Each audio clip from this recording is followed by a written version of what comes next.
안녕하세요. 반갑습니다. 현대차입니다. 현대차 오늘 9%대 급등 마감했는데요. 장중한 때 10%대까지도 오르기도 했습니다. 현대차가 이렇게 급등 나가는데 우리가 보유하지 않을 수 없습니다. 그래서 저는 오른쪽 정의연방에서 이미 현대차에 대해서 그동안에 꾸준하게 작년에도 투자 의견 드려왔고요. 올해도 역시나 놓치지 않고 대응할 수 있도록 투자 의견 드리고 있습니다. 여러분들은 정의연방에서 화살표 매매 신호에 따라서 투자 의견을 보시고 투자 판단하시면 되는 겁니다. 어려움 하나도 없다라고 말씀드리겠고요. 오늘은 현대차 그러면 어디까지 오를 수 있을지, 그리고 매도 시점은 어느 정도로 보고 있는지 오늘 영상을 통해서 투자 판단해 보시길 바라겠습니다. 구독, 좋아요, 알림 설정 잊지 마시고요. 앞으로 영상도 놓치지 마시고 투자 판단하는 데 도움되길 바라겠습니다. 상담 문의는 문자로 보내주시면 제가 직접 상담 안내 도와드리니까요. 언제든지 편안하게 문자 보내주시면 되겠습니다. 자, 현대차는요 50만 원이 핵심 가격이다라는 것은 여러 번 강조드렸습니다. 앞서서 이 가격을 일시적으로 크게 급등시켰고요.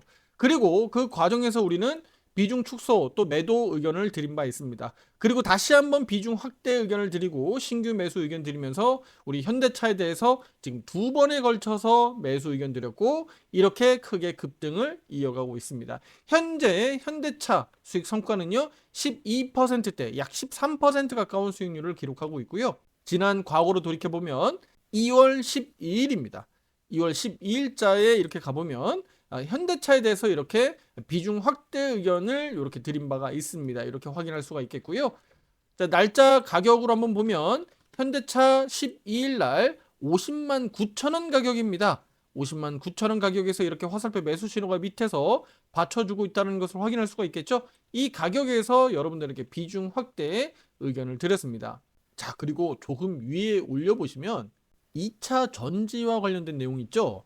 현대차가 달리는데 배터리, 그러니까 2차 전지 관련된 종목들이 같이 안 갈 수가 있나요? 같이 갈 수밖에 없죠. 2월 12일 날 현대차 비중 확대 의견 들어갈 때 바로 2차 전지 역시도 신규 매수 의견 들어갔다는 것을 이렇게 확인할 수가 있습니다. 이때 당시만 하더라도 비중을 50%에서 70%로 확대 의견 드렸는데 이날 비중 확대 의견 드린 이후에 수익률이 낮아졌겠죠. 수익률이 높았으니까, 비중을 늘렸으니까. 삼성 SDI 23%, SK이노베이션 6%, 에코프로 BM 23%, 에코프로 머티가 16%대였습니다. 그런데 오늘 종가상 어떻습니까? 네, 삼성 SDI 39%, SK이노베이션 21%, 에코프로 BM 29%, 에코프로 머티 18%대를 기록하고 있습니다. 이렇게 저는 정의연방에서 현대차뿐만 아니라 2차 전지도 역시나 우리 투자 여러분들에게 큰 수익률, 고수익률을 올해 만들 수 있다고 강조드리면서 투자 의견을 드리고 있습니다. 여러분들은 이런 부분들을 확인하고 투자 판단하시면 되는 겁니다. 내가 매수해야 될지 매도해야 될지 어렵지 않습니다. 바로 화살표 매매 신호가 알려주니까 그 신호대로만 잘 따라하시면 되겠고요. 적절하게 비중 조절하시고 또 제가 시장을 바라보는 이 시각이 바로 시너지 효과를 일으키면서 여러분들에게 아주 좋은 큰 수익률을 만들어가고 있습니다. 자, 이제 조금 더 위로 올려보면 오늘 브리핑입니다. 오늘 아침 9시 44분에 브리핑 올려드렸던 내용인데요. 바로 코스피 지수 7천, 8천. 네, 이거 중요하지 않다. 이거 포커스 맞추지 말라고 제가 말씀드립니다. 7천 가는 거, 8천 가는 거 맞추지 마시라고요. 6천도 마찬가지였습니다. 그러면 어디에 포커스를 맞춰야 됩니까?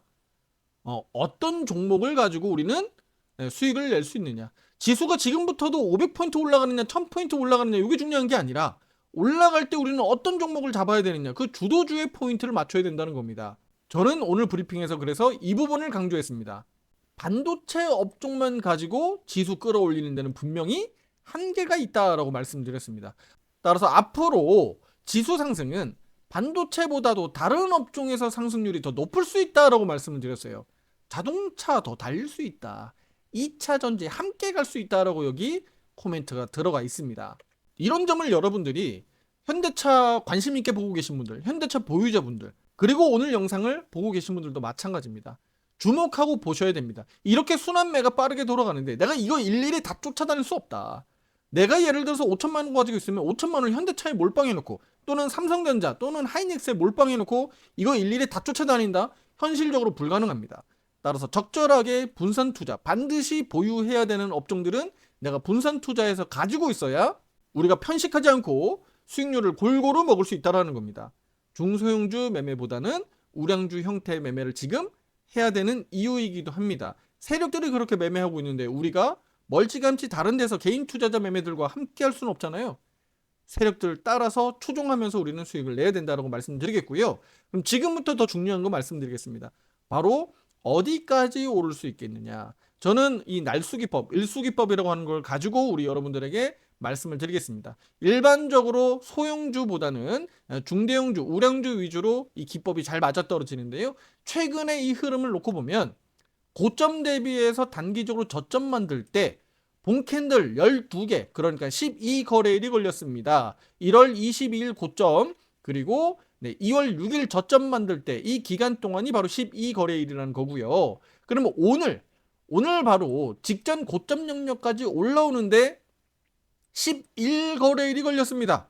그러니까 내일 59만 원을 다시 돌파하느냐 못하느냐 뭐 이것보다는 오늘 고점 구간으로 왔다라고 봐야 되기 때문에 내일 12거래일째에는 결과적으로 날수, 일수기법이 일단은 딱 맞아떨어졌다라고 봐야 되는 겁니다. 그러니까 직전 고점 영역까지 11거래일, 12거래일이 지금 맞아졌다는 겁니다. 그러면 앞으로 12거래일은 그럼 내려올 거냐?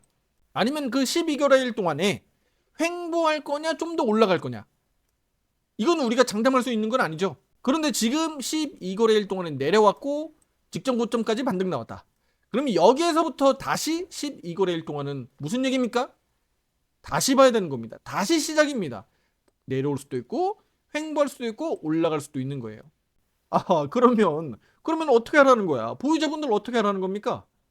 확인해야 된다는 겁니다. 특히 중요한 큰 이벤트들을 앞두고 있기 때문인데 일단 내일 아침 7시에는 엔비디아 실적 발표가 있습니다. 일단은 호조 전망이 되고 있는 가운데 반도체 관련주들이 일단은 엔비디아 실적 발표 이후에 애프터마켓에서 엔비디아가 최소 5%에서 또는 8%대 급등하느냐가 일단 요게 관건이거든요.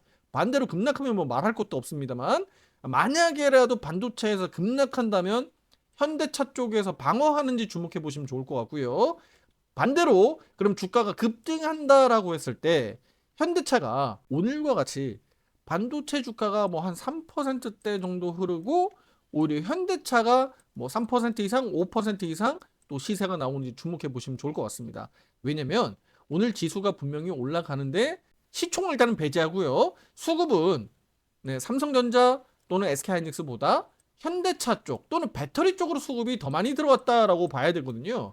그렇다면 우리 입장에서 놓고 보면 우리 현대차 보유자분들 입장에서 놓고 보면 삼성전자나 SK하이닉스가 너무 급등으로 가기보다는 애매모호하게 그냥 적당히 상승해주고 또는 오히려 윗꼬리 달거나 또는 시가 아래로 내려오면서 음봉전환하는 흐름 정도가 나오면 오히려 현대차 쪽으로 또는 배터리 쪽으로 주가가 추가적으로 더 올라갈 가능성이 저는 높다고 보는 겁니다. 그리고 젠슨왕의 어떤 비전 제시 또는 발언에 따라서 현대차 주가가 더 올라갈 수도 있다라고 보는 거예요. 자, 그리고 시기적으로 그러면 12거래일이라고 했으니까 앞으로 12거래일은 내일 12거래일이 일단은 여기 맞춰지는 거고요. 그렇다면 마지막 거래일이죠.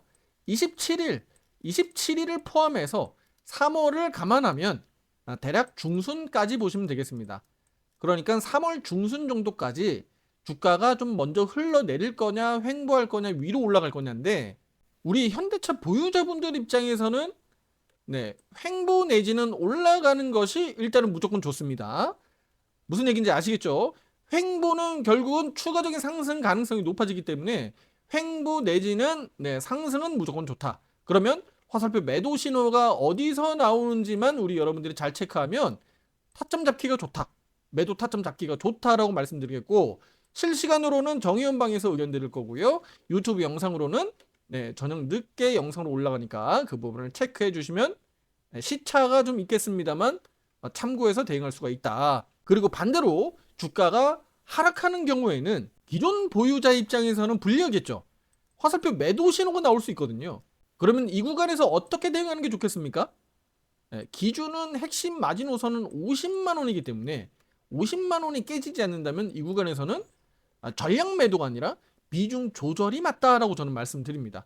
그러면 기존에 보유하고 있지 않거나 또는 비중 조절하거나 또는 매도에서 내가 비중이 없다, 신규 매수 고려하신다라는 분들은 오히려 가격 조정 나온 이후에 또다시 신규 매수 비중 확대 고려할 수 있다라고 저는 말씀을 드리겠습니다. 특히 3월은 주총 시즌이잖아요. 따라서 이 시기에 자사주 소각이라든가 주주 환원 정책들 또는 향후 비전이라든가 현대차 주가 상승에 기대감을 높일 수 있는 또 희소식들이 나올 수 있거든요. 그래서 이런 점을 고려했을 때 시기적으로는 주총 시기가 3월 중후반에 몰려있기 때문에 3월 한 중순 정도까지는 그래서 주가가 먼저 올라가주면 좋은데 만약이라도 올라가지 못한다면 아래로 내려온다면 지금 제가 말씀드렸던 이 전략들을 가지고 여러분들이 비중 조절해 가시면 좋겠다라고 말씀드리겠습니다. 그래서 이 시기를 가지고 큰 틀을 짜고 여러분들이 자금을 좀 유동적으로 잘 활용하시면 현대차 가지고도 충분히 좋은 수익률 만들어갈 수 있다라고 말씀을 드리겠습니다.